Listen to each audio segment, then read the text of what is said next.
Eto na mga kabasketball, samahang basketball ng Pilipinas gustong saklolohan etong unti-unting humihina na PBA. At Kevin Kiambao excited nang makaharap yung mga NBA players at may tsansa nga ba siyang makapasok or makapaglaro sa NBA Summer League? Pero bago yan, huwag kalimutan mag-like at mag-subscribe bilang pagsuporta. Sa kasalukuyan mga kabasketball ay hindi natin maitatanggi na unti-unti nang umuunlad ang basketball ng Pilipinas. Nagsimula nga ang lahat nang mag-take over si Coach Tim Cone bilang head coach ng ating Gilas Pilipinas dyan nga sa Asian Games, kung saan muli nga nating nasungkit yung ginto na hindi na natin muling nakuha sa loob ng mahigit 6 na dekada, 60 years mahigit. At ngayon nga ay inappoint na itong si Miss Erica D bilang bagong executive director ng Samahang Basketball ng Pilipinas, na masasabi ko na naging malaking dahilan kung bakit napaka-active ngayon ng Samahang Basketball ng Pilipinas.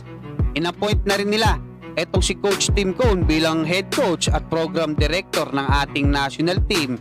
At kasabay nga niyan mga kabasketball, nagkaroon ng magandang programa etong ating Gilas Pilipinas, kung saan kinuha nila yung magagaling na players ng ating bansa, tapos pinagsama-sama nila yan at magtatagal yan ng hanggang 4 na taon mga kabasketball. Sa ganong paraan kasi, kahit may ikli lang yung mga maging practice nila, kung sila rin yung magkakasama, magkakaroon sila ng magandang chemistry. At itong nakaraan lang, dahil sa mga injury, ay dinagdag dyan sa 12 itong si Japet Aguilar at si Mason Amos. Naging 14 na, at alam naman natin kung magkakaroon ng problema, willing naman na kumuha ulit or magdagdag ng bagong players etong si Coach Tim Cone. Nasundan pa yan ng pagkuha ng panibagong naturalized player na si Benny Boatwright. 6'10" mga kabasketball, maraming posisyon yung kayang laruin. Kasi alam naman natin medyo nagkakaedad na rin etong si Justin Brownlee, kumbaga para sa future. At maibalita ko lang, nagpunta na to sa Senado, sinamahan siya ng SPP, na-meet niya na yung sila Senator Angara at Senator Tolentino. Ibig sabihin gumugulong na mga kabasketball yung pagna-naturalize kay Benny Boatwright. Sa kasalukuyan din ay kumbaga tinututukan ni Coach Norman Black ng SPP yung grassroots ng mga Pinoy, yung mga bata doon sa iba't ibang lugar. Actually, nagpunta pa siya ng Australia, alam ko sa Europe din, para pag-aralan yung mga sistemang ginagawa nila doon para mai-apply dito sa atin sa Pilipinas. So napakaganda yan. Tapos itong huli lang, sa Lithuania, nakipagkasundo rin etong SPP para nga makakuha rin tayo ng mga idea, matuto tayo sa kanila. Bukod pa nga dyan ay nagpahayag ng pagsuporta etong Samahang Basketball ng Pilipinas sa PBA ayon dito sa report ng Fast Break. Kasi nga nakikita nila itong humihina na popularity, or nakikita naman natin mas sikat na ngayon yung volleyball, or mas marami nang nanonood especially sa venue ng mga volleyball games. MPBL pumapalag na rin mga kabasketball. Ayon kay Miss Erica T ay nandito lang sila para sa PBA, kasi isa ang PBA sa mga main stakeholder ng ating Gilas Pilipinas. Siyempre, dyan naglalaro yung mga sila Junmar Pajardo, sila Scottie Thompson, yung mga players natin sa Gilas.